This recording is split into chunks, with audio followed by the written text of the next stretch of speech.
বহুদিন আগের কথা। চন্ডালপুর গ্রামে কিছু বাচ্চারা খেলতে খেলতে দূরের এক জঙ্গলে চলে যায়। সেখানে তাদের তেষ্টা পায়।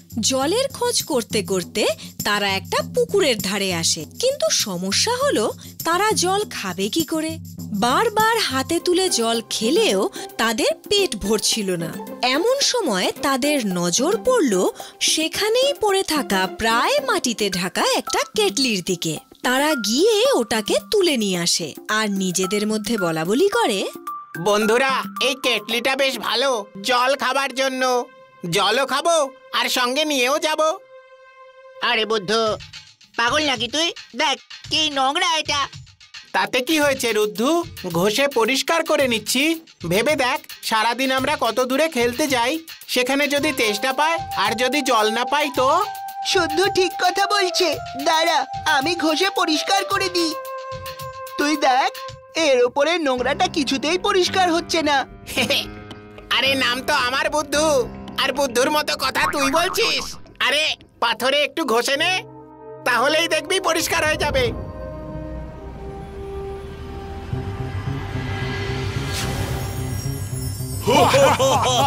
আরে আরে বাবা, এ আবার কে?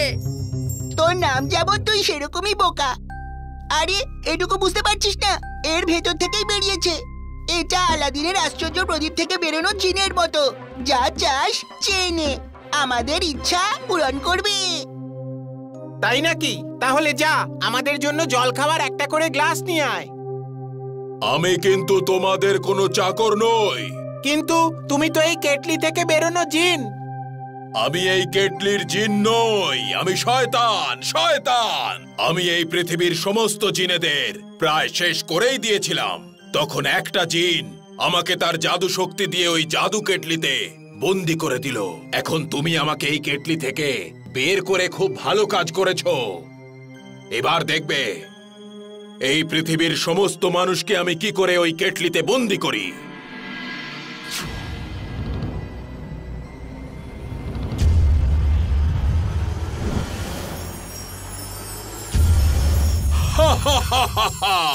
এবার দেখবে এই পৃথিবীকে আমার হাত থেকে কেউ বাঁচাতে পারবে না। পৃথিবীর সমস্ত মানুষকে আমি এই জাদু কেটলিতে বন্দি করে রাখবো। তুমি হয়তো ভাবছো আমি তোমাকে কেন এই কেটলিতে বন্দি করলাম না, কারণ তুমি আমাকে মুক্তি দিয়েছো। তাই আমি তোমাকে এই পৃথিবীর রাজা হওয়ার পরেই এই কেটলির মধ্যে বন্দি করে রাখবো। আমি এটাই চাই, তুমি আমাকে রাজা হতে দেখো। আর তারপর জিন হাওয়ায় ভেসে ভেসে তার জাদু কেটলি নিয়ে ঘুরে বেড়াতে লাগলো। আর যে মানুষকেই সে দেখতে পেত তার সামনে তার কেটলিটা এগিয়ে ধরতো। আর দেখতে দেখতেই সেই মানুষ রাবারের মতো হয়ে কেটলির মধ্যে ঢুকে পড়তো। ধীরে ধীরে গ্রামের প্রায় সবাইকেই সে কেটলির মধ্যে বন্দি করে ফেলেছিল। পরিস্থিতি এমন হলো, যেই ওই জিনকে হাওয়ায় ভেসে তার দিকে আসতে দেখতো সেই বাঁচার জন্য সেখান থেকে পালাতো। কিন্তু সেই জিন নিজের হাত লম্বা করে সেই কেটলি তাদের দিকে এগিয়ে ধরতো, আর তারা রাবারের মতো হয়ে গিয়ে ওই কেটলির মধ্যে ঢুকে পড়তো। এদিকে গুড্ডু মন মরা হয়ে বসে আছে, কারণ অনেক দিন হয়ে গেল তার বন্ধুদের সাথে তার দেখা হয়নি। নিজের কাজের জন্য তার অনুতাপ হচ্ছে। কতদিন হয়ে গেল আমার বন্ধুদের সাথে দেখা হচ্ছে না, আর ওদের সাথে খেলাও হচ্ছে না। আমি ওই জিনিসটা পরিষ্কার কেন করতে গেলাম? যদি না ওটা পরিষ্কার করতাম তাহলে শয়তান আসতো না। না, এত সব লোকেরা ওর জাদু কেটলির মধ্যে ঢুকে গিয়ে ওর চাকর হয়ে থাকতো। কি করি কি করি? এবার তোর পালা এই কেটলির ভিতরে ঢোকার। আমার মাথায় দেখ, দেখেছিস এটা কি? মুকুট, রাজ মুকুট। আমি এই পৃথিবীর সমস্ত মানুষকে এই জাদু কেটলিতে বন্দি করেছি। আমি এই পৃথিবীর রাজা হয়ে গেছি। রাজা! আমি বলেছিলাম না তুই আমাকে মুক্তি দিয়েছিলি, সেই জন্যই তুই আমাকে রাজা হতে দেখবি। দেখ, আর কেটলির ভিতরে যাবার জন্য এবার প্রস্তুত হ। এই, তুই হাসছিস কেন? তুমি এসব বলছোটা কি? তুমি এই জগৎ সংসারের মানুষকে এই কেটলির মধ্যে পুরে রেখেছো? হ্যাঁ, সেই জন্যই তো শয়তান সাম্রাজ্যের লোকেরা আমাকে তাদের রাজা বানিয়েছে। আমি এসব মানতেই পারছি না। এই ছোট একটা কেটলির মধ্যে জগৎ সংসারের মানুষেরা কিভাবে ঢুকে থাকতে পারে? তোর এটা বিশ্বাস হচ্ছে না?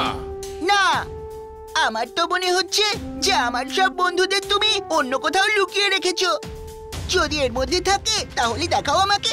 তুই আমাকে মুক্তি দিয়েছিলি, তাই তোর ইচ্ছে পূর্ণ করা আমার কর্তব্য। এই দেখ।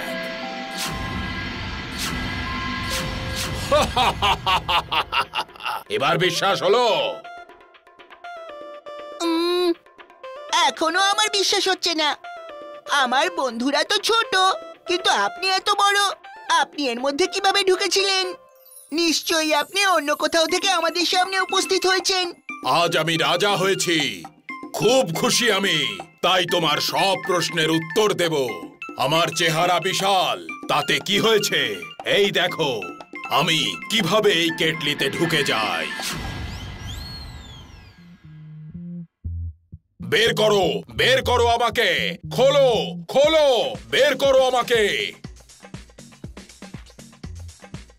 এবার এটা কোনোদিনও খুলবে না, না আমার থেকে না অন্য কারুর থেকে। এই জগৎ সংসারে শুধু মানুষদেরই অধিকার ছিল আর মানুষদেরই অধিকার থাকবে। হ্যাঁ, একটা কথা মনে রেখো, কখনো তোমার জেতার খুশিতে এত আনন্দ করা উচিত নয় যে অন্য কেউ সেই খুশির সুযোগ নিতে পারে।